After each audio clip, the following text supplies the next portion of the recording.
Tan, tan, tan, tan, tan, tan. Fala, pessoas! E aí, tudo certo? Vamos de mais uma aula aqui no Cardume, mas assim, antes da aula começar, eu preciso da tua ajuda. Se tu não faz parte do Cardume, faz o seguinte, se inscreve aí no canal, deixa um like aí nesse vídeo e compartilha esse canal com todo mundo. Porque assim, toda vez que esse canal cresce, toda vez que esse Cardume cresce, eu consigo gravar mais aulas. Então eu vou conseguir ajudar mais pessoas como você, tranquilo? E assim, o tempo que tu me ajuda é muito pequeno, porque é o tempo da vinheta. Então, roda a vinheta, menino!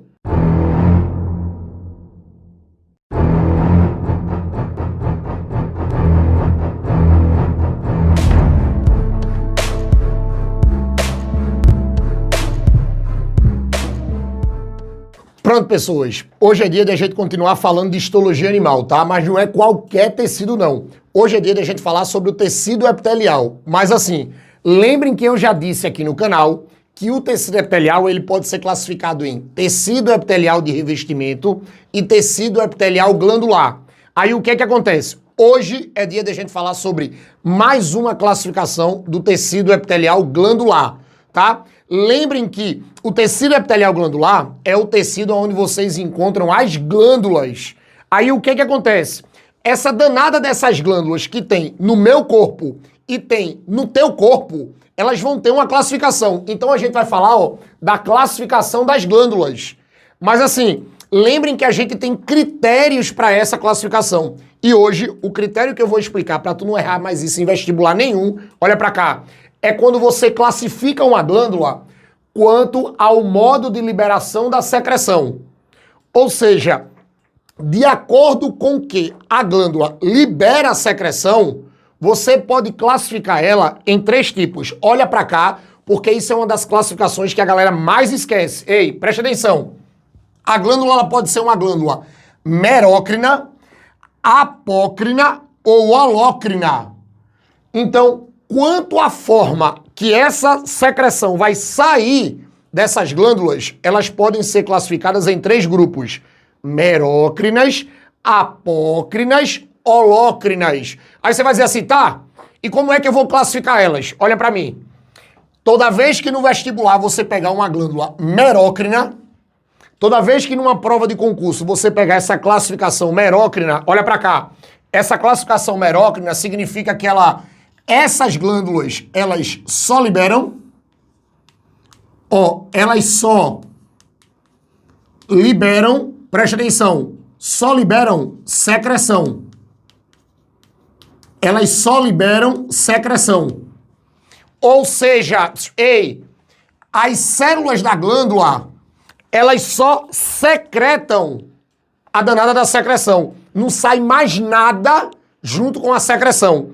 Então, toda vez que a danada da glândula, a danada das células glandulares, elas liberarem só secreção, menino, olha pra mim, só liberarem secreção, você vai dizer que isso aqui é uma glândula merócrina.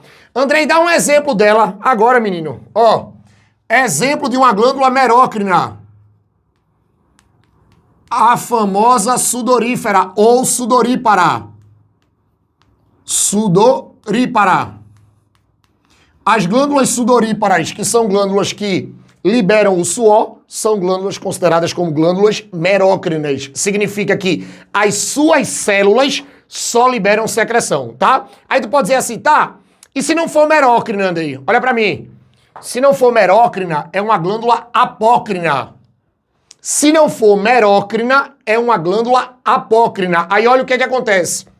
Toda vez que você pega uma glândula apócrina, você vai dizer que aqui, vai sair a secreção. Essas glândulas, elas liberam secreção. Olha para mim agora para entender. Secreção mais uma parte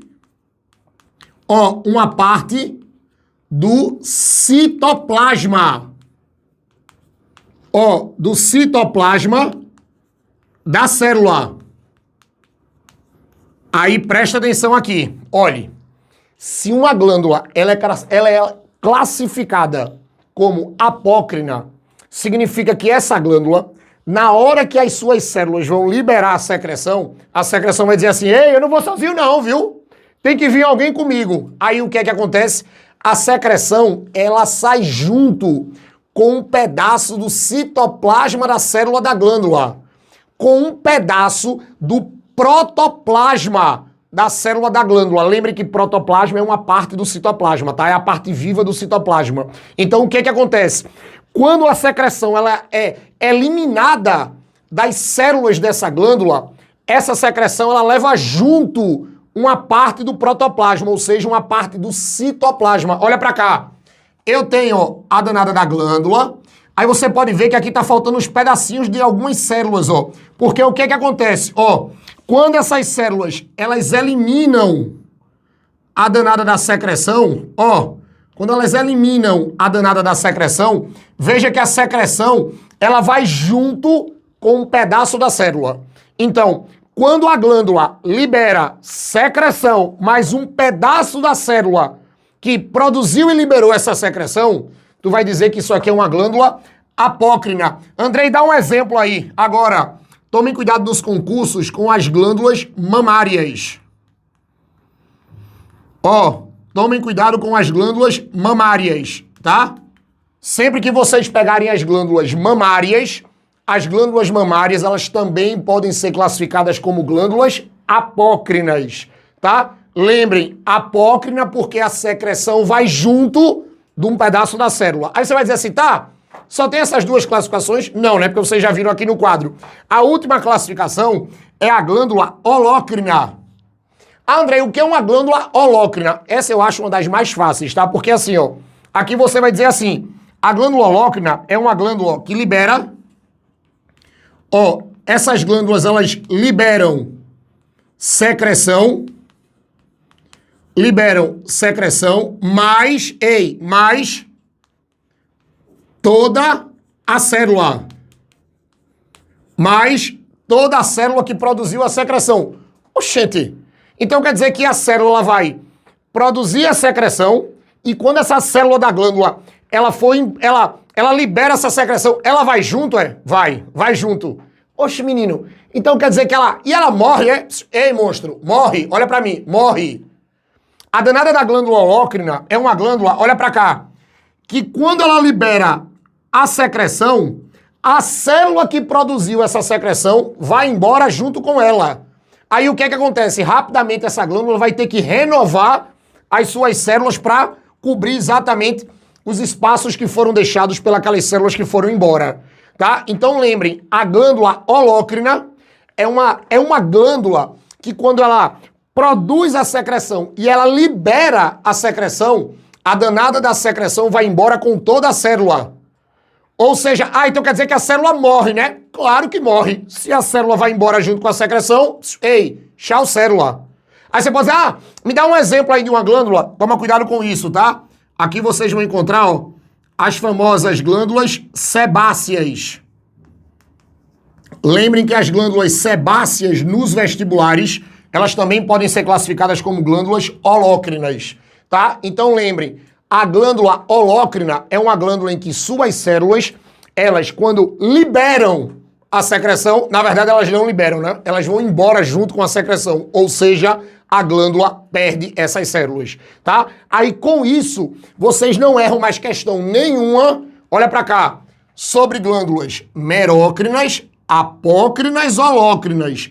Cuidado com as definições e cuidado com os desenhozinhos, tá? Porque eles adoram colocar os desenhos e pedir só para que vocês façam a relação com o danado do tipo de glândula, tá? Ei, tira print aqui desse quadro, porque tu não vai errar isso mais nunca. Glândulas merócrinas, apócrinas e holócrinas. Não precisa mais assistir outro vídeo não, com esse aqui eu acabei com o teu problema, tá? Ei, e como eu acabei com o teu problema, então a gente finaliza mais uma aula aqui no Cardume, tá? E eu já vou adiantando.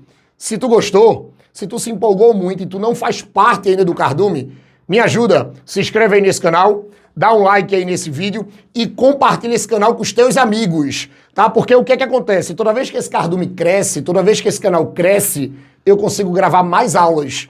Aí eu vou conseguir ajudar mais pessoas como você. Você vai me ajudar a fortalecer esse Cardume, tá? E assim, eu quero te ver aqui, ei, eu quero te ver aqui, vice-monstrinho. nas nossas próximas aulas, tá? Beijo no teu coração, viu? Valeu!